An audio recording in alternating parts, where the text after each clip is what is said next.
How do you land a job? It's very, very easy. It always comes down to three main things. I'm gonna take you through them step by step, and now you're gonna know exactly what to do if you wanna land the job that you really love.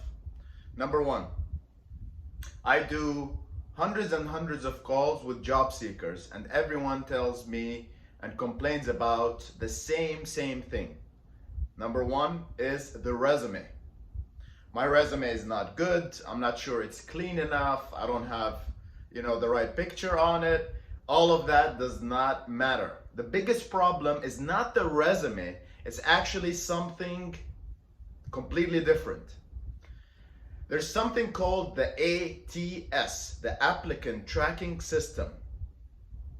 Now, the old school days of recruiters or hiring managers actually printing out your resume and reading it are done.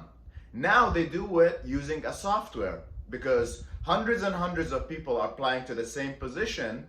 They use a software which phases out resumes within seconds.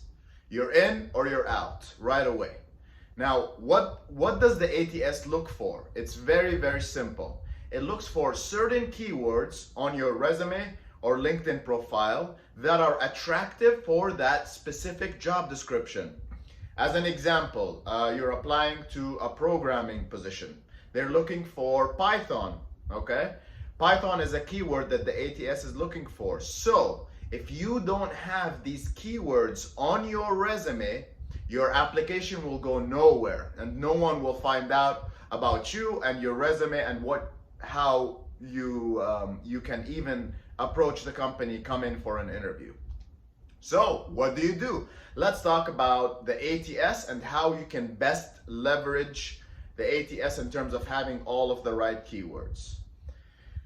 One of the greatest resources that I've used while coaching clients is something called jobscan.co. This is a website. If you go to it, www.jobscan.co, this purposely leverages the ATS so that you can have those right keywords. And all you do is you go in, you upload your resume, copy paste the job description, and you're good to go. That's it, that's done. Now, to take a step further, before you do anything with the resume, find out what are the top 5 jobs that you're interested in without even applying. So go on LinkedIn or the job boards like Indeed or Monster and find 5 jobs, 5 job descriptions. Then what you need to do is go on that website and optimize your resume according to these specific jobs that you're doing. That is the first one. Now let's talk about the second point. People tell me, okay, I'm either not getting interviews at all or I'm getting very, very little interviews. It's either one or the second one. Now, the biggest thing that will get you interviews is not the resume or the ATS. That is just the first step. So after you pass the ATS, there's the second part. Networking. Now, everyone thinks that networking means going out to events and talking to people and building relationships. While that's true, yes, but there is a much easier way to network, specifically for the job search. Now, Google is not your best friend, LinkedIn is your best friend, okay? So a quick recap now, we have the resume optimized using the ATS. You use JobScan to make it nice and clean. You have all of those keywords. The second step is to find a point of contact for each position that you're applying to, which means, so basically, let's say you apply to a project manager position at Google. What you need to do is go on LinkedIn and look for Google recruiters or Google hiring managers, actually look for both, and find which ones are specifically hiring for project manager positions. That way you're more targeted. Now, the rule of thumb, the name of the game is for each position, find 5 to 10 contacts. Okay, so using that project manager, you apply to the project manager position, you connect with 5 to 10 people. Now, why is it 5 to 10 people? Because you need volume. You connect with different people. Some will respond to you, some will not respond, some will plain out reject you, some will ghost you. That's part of the game. Remember, don't take it personal if someone does not connect with you or they ghost you or reject you. It's part of the game. Just like dating, you know, you go on 5 dates with 5 different people. Maybe you're only gonna like 1 or 2. Same. Some of them, maybe just 1 person will like you. That's how it works. So don't take it personal and push through the ghosting and the rejection like it's nothing, because in the end, it's not about you. So that's the second part, networking, right?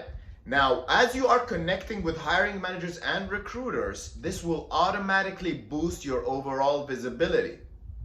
Because the LinkedIn algorithm, when you have more and more connections, that's when they start to showcase your profile on these recruiters or hiring managers' profiles. So connect with people on a daily basis, having those points of contact, and just let them know, hey, James, I applied to this position. What other positions do you have? Now you're gonna start to maximize networking. Okay, the third thing and the most important thing, they tell me, okay, Wasim, I have interviews, but they're going nowhere. I even sometimes reach the last round and it fizzles, or I just get plain ghosted and rejected. Now, how do you turn interviews into offers? This is the last part of this training that we're gonna go through. You need to obsessively prepare. The first part is the mental aspect. Mentally prepare yourself for the interview. The first thing you have to understand is that it's all about the one-on-one hands-on practice. Okay, so you can do all of the research, all of the homework, but get a person or someone or a coach, hire a coach that will practice with you the interview questions and give you direct feedback on how you're performing. Because when you go in the interview, emotions taking place. There's so many different factors. So the only way is to practice, which also will boost your confidence automatically. That's the first part. Now, the second part of the mental aspect is how you mentally go in the interview. Everything that I suggest for my clients to do is to do a workout, a meditation, right in the morning of the interview. And right before you're about to hop on that call or in person, to do a meditation. I know this sounds crazy, but if it's an in-person, I tell my clients to go do it in the car. Peace and quiet, do that meditation, knock it out, and just go in the interview. You'll be much more relaxed, much more calm. So a physical exercise will also help you, especially when you have that interview, and the mental aspect of meditation. Now, when it comes to actual preparation, there's 4 things that we're gonna talk about. Number one is to study the company. Study the company completely. Their products, their services, what they offer, their mission statement. Understand what they are, who they do, how they represent, and how your personal values connect with that specific company, okay? Because this is all what you're gonna talk about naturally. That's the first one. And then you can use Google, Wikipedia, Glassdoor, but a simple Google search about any company, you will find some information.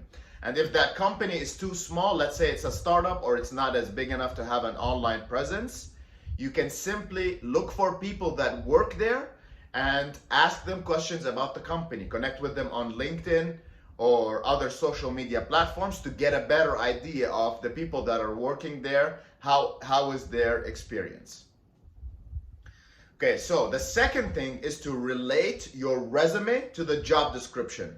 So you put your resume here and the job description of this job side by side, and you go through each point one by one and pulling all of that experience into the job description.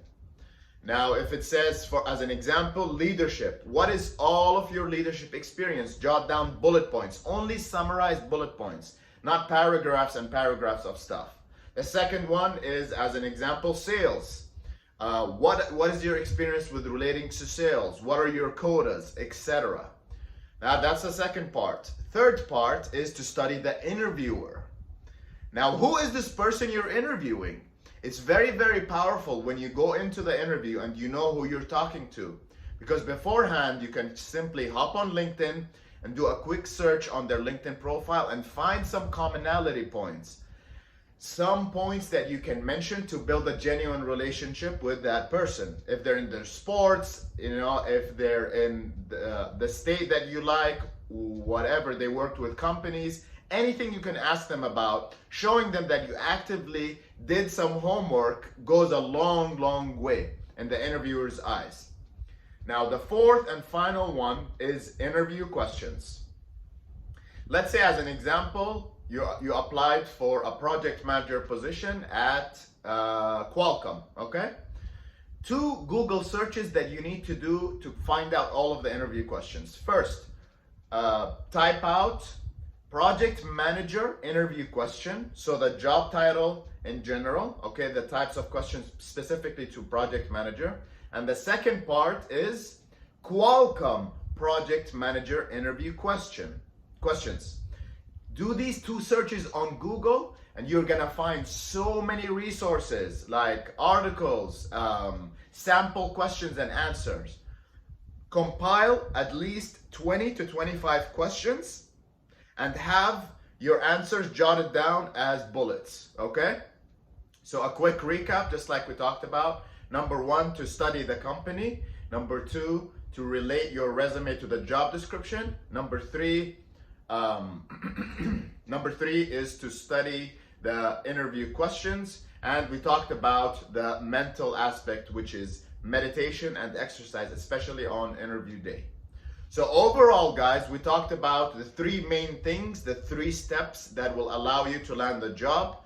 Branding, number 1, which is the ATS and job scan. The second one is networking, having those connections for each job you apply to, recruiters and hiring managers. And the third one is interview prep. So these are the 3 steps that you can go through 1, 2, 3, rinse and repeat in your job search. This is the complete structure. Thank you so much for visiting my website, guys, and I appreciate your time and I hope you learned something. The most important thing is to take action. Take these 3 things that we talked about and do something today, right now. Bye-bye.